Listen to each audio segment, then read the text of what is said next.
తిప్పర్తి మండలం ఆనదారపల్లి గ్రామ పంచాయతీ సర్పంచ్ గారు మనతో ఉన్నారు. కాంగ్రెస్ పార్టీ సీనియర్ నాయకులు. నమస్తే సార్. నమస్తే సార్, మీ మేడం గారు సర్పంచ్గా ఎందుకు చేయాలనిపించింది? గ్రామ అభివృద్ధి కోసం కోమటిరెడ్డి వెంకరెడ్డి గారు ప్రోద్బలంతో మీరైతేనే గ్రామాన్ని అభివృద్ధి చేయగలరు, మీ సహకారంతో మా సహకారం మీకు ఉంటుంది, మీరే చేయాలని కోమటిరెడ్డి వెంకరెడ్డి గారు ప్రత్యేకంగా మా మీద చొరవ తీసుకొని మమ్మల్ని పోటీ చేయమని ఆదేశించిన చివరికి మేము గ్రామ సర్పంచ్గా పోటీ చేయడం జరిగింది. సర్పంచ్గా గెలిచిన తర్వాత 6 గ్యారెంటీలు ప్రవేశపెట్టారు. ఆ 6 గ్యారెంటీలు ఈ గ్రామ ప్రజలకు మీరు ఎలా మోటివేషన్ చేస్తున్నారు సార్? 6 గ్యారెంటీలని రుణమాఫీది ప్లస్ ఉచిత కరెంటు, 200 యూనిట్ల ఉచిత కరెంటు, సన్న బియ్యం, రేషన్ బియ్యం, ప్లస్ ఉచిత బస్సు సౌకర్యం మహిళలకు. ఆ సందర్భంగా 6 గ్యారెంటీలలో ఇదో భాగంగా చేయడం జరుగుతుంది. మీరు సర్పంచ్గా గెలిచిన తర్వాత ఎలాంటి అభివృద్ధి కార్యక్రమాలు చేపట్టారు సార్? మా గ్రామంలో ఇంతకుముందు ఉన్న 2 సంవత్సరాల గ్రామ పరిపాలనా అధ్యక్షులతోటి పాలన నడిచింది. వాళ్ళ వల్ల ఏమీ గ్రామ అభివృద్ధి కాలేదు. మా వల్ల మేము వచ్చిన ఈ 7 నెలల్లో మేము అభివృద్ధిని చేసి చూపిస్తున్నాం. ప్రత్యేకంగా వీధి లైట్లు అయితేంది, మోరీలు అయితేంది, సీసీ రోడ్లు అయితేంది, ప్రతి ఒక్కటి మేము అందుబాటులో ఉండి సహాయ సహకారాలు గ్రామ ప్రజలు, వార్డు మెంబర్లు, ఉప సర్పంచి, కార్యదర్శి అందరూ మాకు సహాయ సహకారాలు అందిస్తూ మంచిగా పరిపాలన సాగిస్తున్నాం. ఈ మారుమూల గ్రామానికి మీరు సీసీ రోడ్లు కానీ డ్రైనేజీ వ్యవస్థ అస్తవ్యస్తంగా ఉన్నాయి సార్. వీటిని మీరు ఏ విధంగా? మాకు వచ్చే నిధులతోటి ఇప్పటి వరకు నిధులు అందుబాటులో రాలేదు. వచ్చే నిధులతోటి సీసీ రోడ్లు కానీ, మోరీలు కానీ, అన్నీ వీధి లైట్లు కానీ ప్రతి ఒక్కటి అన్నీ అందుబాటులో తెచ్చి అన్నీ అందుబాటులో నడిపిస్తున్నాం. 99 ప్రణాళికలో మీ గ్రామానికి ఎలాంటి అభివృద్ధి కార్యక్రమాలు చేపట్టారు సార్? 99 ప్రణాళిక భాగంగా మా గ్రామంలో ఒక బిల్డింగ్ వచ్చింది, మహిళా సంఘం బిల్డింగు. ఆ బిల్డింగు 10 లక్షలు అని వచ్చింది. 10 లక్షల దాంతో బిల్డింగ్ కంప్లీట్ చేసినాం. ప్లస్ పరిపాలనా అధికారులు వాళ్ళు ఎంఆర్ఓ కానీ ప్రతి ఒక్కరు ఎవరైనా వచ్చినా కానీ వాళ్ళకు సహకారాలు అందించి దానికి అనుగుణంగా మేము నడుస్తున్నాం. ఇప్పుడు వర్షాకాలం సీజన్ వచ్చింది సార్. గ్రామ పరిశుభ్రత పైన మీరు ఎలాంటి కార్యక్రమాలు మోటివేషన్ చేస్తున్నారు? ఈ వర్షమే వాతావరణమే అనుకూలించక వర్షాలు రాక సతమతం అవుతారు గ్రామ ప్రజలు. దానికి సంబంధించి మేము చూస్తున్నాము, ఇక వస్తుందని కాలువ పానగలు, ఉదయ సముద్రం పానగలు కాలువ వస్తుందేమో చూస్తున్నాం. పైన వర్షాలు లేక సముద్రాలు నిండక అవి రాక బోర్ బావులతోటి ప్లస్ కాలువలతోటి పారించుకుందామని చూస్తే బోర్ బావులు కూడా అస్తవ్యస్తంగా పోస్తున్నాయి, మొత్తం ఆగి పోస్తున్నాయి. ఇక తడిచిన కాడికి పొలాలు పెట్టుకోవడం జరిగింది. సార్, ఇప్పుడు మా సర్పంచ్ గారికి ఏంది లేదు, ఆయన చదువుకున్న వ్యక్తి కాదు, మా గ్రామాన్ని ఏ విధంగా డెవలప్ చేస్తాడని చెప్పేసి మీ గ్రామస్తులు అంటున్నారు సార్.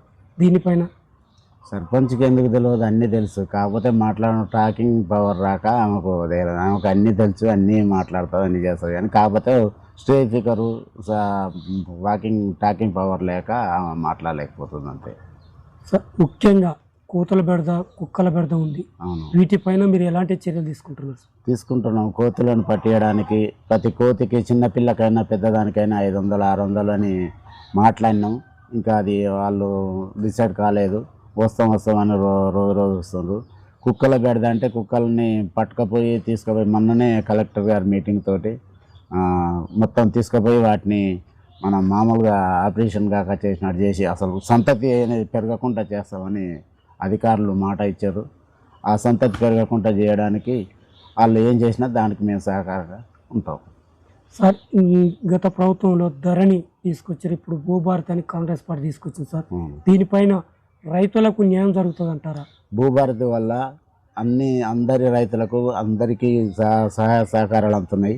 ధరణి వల్ల ఎక్కడెక్కడో ఎన్నో 20 సంవత్సరాలు 50 సంవత్సరాల కింద అమ్ముకొని పోయిన ఆ రైతులను కూడా తీసుకొచ్చి ప్రభుత్వం వాళ్ళకు గొడవలు పెట్టి ఆ ధరని తీసుకొచ్చి ఆగం చేసింది గత ప్రభుత్వం.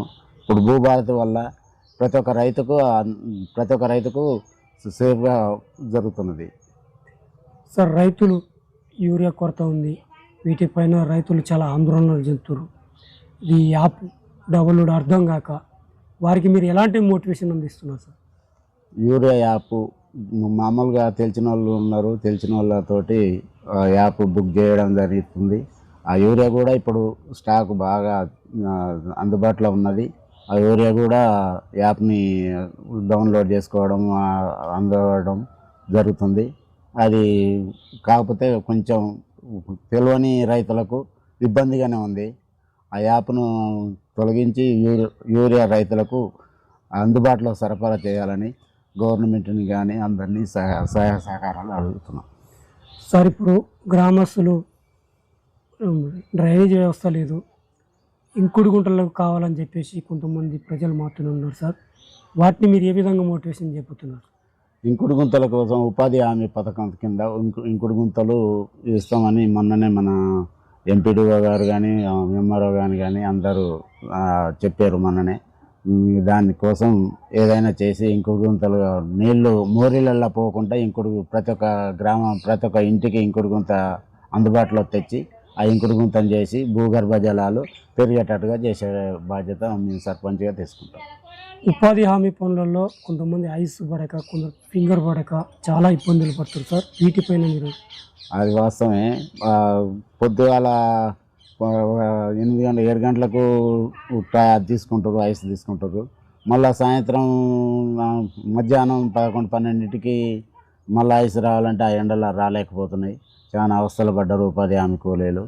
దాన్ని ఐస్ తీసేసి మామూలుగా ఆద ప్రకారంగా కానీ ఏ ప్రకారం చూసి ఆ ఉపాధి కూలీలకు మంచిగా చేయాలని ప్రభుత్వాన్ని కూడా కోరుతున్నాం. సార్, ఎమ్మెల్యే గారి సహకారం ఏ విధంగా ఉంది? మంత్రి గారి సహకారం మీ గ్రామానికి ఏ విధంగా ఉన్నది సార్? మాకు మంత్రి అయినా ఎమ్మెల్యే అయినా కోమటిరెడ్డి వెంకరెడ్డి సహకారాలు మాకు పుష్కలంగా ఉన్నాయి. మేము ఏది పోయి అడిగినా మా గ్రామాన్ని దత్తత కూడా తీసుకున్నాడు. ఆ పైలట్ గ్రామం కింద తిప్పర్తి మండలంలో మా ఊరిని మండలం పేరు మొత్తం మీద మా తానేదారిపల్లిని పైలట్ గ్రామం కింద తీసుకొని ఇందిరమ్మ ఇండ్లు కానీ ప్రతి ఒక్కటి ఏదైనా మాకు చాలా అందుబాటులో తెచ్చి ఇందిరమ్మ ఇండ్లని మాకు సహకారాలు అందించి ఇందిరమ్మ ఇండ్లకు చాలా వచ్చేటట్టు కూడా చేసి ఇచ్చాను మాకు. గత బీఆర్ఎస్ హయాంలో ఎన్ని డబుల్ బెడ్రూమ్లు వచ్చినాయి? కాంగ్రెస్ పార్టీ ఇందిరమ్మ ఇల్లు ప్రవేశపెట్టింది సార్. ఎన్ని గృహాలు మీ గ్రామానికి అందించారు సార్? గత ప్రభుత్వంలో కనీసం ఒక ఇల్లు కాదు కదా, ఇటుక కూడా కదిలియలేదు. మా మండలంలో ఎక్కడ కూడా డబుల్ బెడ్రూమ్ ఇల్లులు అనేది రాలేదు. మాకు ఇప్పుడు కాంగ్రెస్ గవర్నమెంట్ వచ్చిన తర్వాత ఇందిరమ్మ ఇండ్లు ప్లస్ సీసీ రోడ్లు మొరులు అంటే ఈ కామన్ నడుస్తూనే ఉంటాయి. ఇందిరమ్మ ఇండ్లు మాత్రం పుష్కలంగా మాకు అందుబాటులో ఉన్నాయి. 30-40 ఇండ్లు వచ్చినాయి ఇప్పటికీ. ఇంకా కూడా 2వ విడత వచ్చినాయి అంటే దానికి మేము వెంకరెడ్డి సార్ తోటి పోయి కొట్లాడైనా తెచ్చుకొని మళ్ళీ ఇంకా ఊరిని డెవలప్ చేయడానికి చూసుకుంటాం. ముఖ్యంగా సార్, ఇక్కడ కండవ కప్పుకున్న వారికి మాత్రమే, కాంగ్రెస్ కార్యకర్తలకు మాత్రమే ఇందిరమ్మ ఇల్లు ఇచ్చారని చెప్పేసి కొంతమంది వాదిస్తున్నారు గ్రామస్తులు. అది అబద్ధం. మొత్తం టీఆర్ఎస్ వాళ్ళకే. అట్లా పార్టీ పరంగా కూడా కాదు, గ్రామం దానికి ఏమంటారు ప్రజాపాలనలో అప్లికేషన్ పెట్టుకున్న ప్రతి ఒక్క ఇంటి వాళ్ళకు ప్రతి ఒక్కరికి ఇందిరమ్మ ఇల్లు వచ్చింది. దానికి పార్టీ కండువాలు కానీ పార్టీ గుర్తులు కానీ జెండాలు పట్టుకొని తిరిగిన వాళ్ళకే ఇల్లు అనే మాట అబద్ధం. ప్రతి ఒక్కరికి అందరికీ అర్హులైన ప్రతి ఒక్కరికి ఇల్లు వచ్చింది.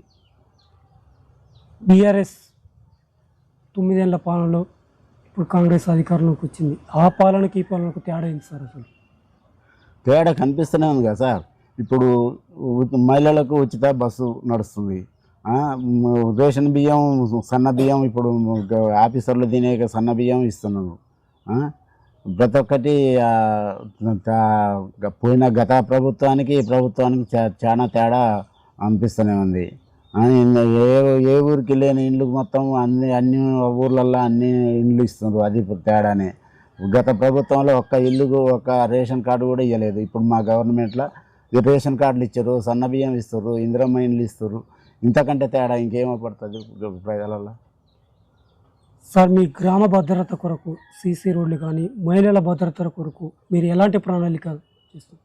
మహిళల భద్రతకు ఊళ్ళో భద్రత కోసం మేము సీసీ కెమెరాలు మేము వచ్చినాకనే సీసీ కెమెరాలు పెట్టినాం. ఊళ్ళో ఒక 4-5 దిక్కుల్లో పెట్టినాం.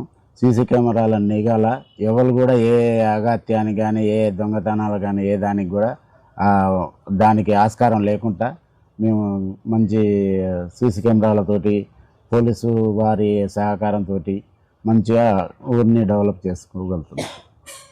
యువత పెడదారి పడుతున్నారు సార్. తాగుడుకు, డ్రగ్స్ వీటికి ఎక్కువ బానిస అయిపోయాను. వీటిపైన మీరు ఎలాంటి ప్రణాళిక తయారు? అసొంటి డ్రగ్స్ కానీ గంజాయి కానీ మా ఊళ్ళో ఏది లేదు. అంతా పోకిరి పిల్లలు లేరు. మొత్తం మాకు కష్టం. చదువుకునే పిల్లలు చదువుకుంటారు. మామూలుగా ఉన్న యువకులు కానీ మామూలుగా ఉన్న రైతులు కానీ ఇప్పుడు నల్గొండ దగ్గర ఉన్న వాటికి ఒక బాటిలింగ్ కంపెనీ అని, ఒక ఎఫ్సి అని, ఒక సీల్ సప్లై అని అసొంటి గోదాములలోకి పోయి కష్టం చేసుకుంటే తప్ప మా కాడ ఏ గంజాయికి కానీ దేనికి కానీ బానిసలు కావట్లేరు. అది మాత్రం పక్క. యువత మా ఎక్కడ చుట్టుపట్టు మా మండలంలో ఎక్కడ లేని ఉద్యోగాలు మా యువత సాధించారు మా ఊళ్ళో. సార్ మహిళగా మీ భార్య గారు సర్పంచే గెలిచిందో మీరు ఎలా ఫీల్ అవుతున్నారు? ఈ ఇంకా 5 ఏళ్ల పాలన మీ చేతిలో పెట్టారు. మీ గ్రామస్తులకు మీరు ఏం చెప్పదలుచుకున్నారు సార్? మా గ్రామస్తులకు మేము మస్తు భరోసా ఇస్తున్నాం. ప్రతి ఒక్క మహిళకు కానీ ప్రతి ఒక్క రైతుకు కానీ మస్తు భరోసా ఇచ్చి మా సహకారాలు సర్పంచ్ గారికి తోడుగా ఉండి మేము అన్ని కార్యక్రమాలు నడిపిస్తాం. Okay, thank you sir. Okay.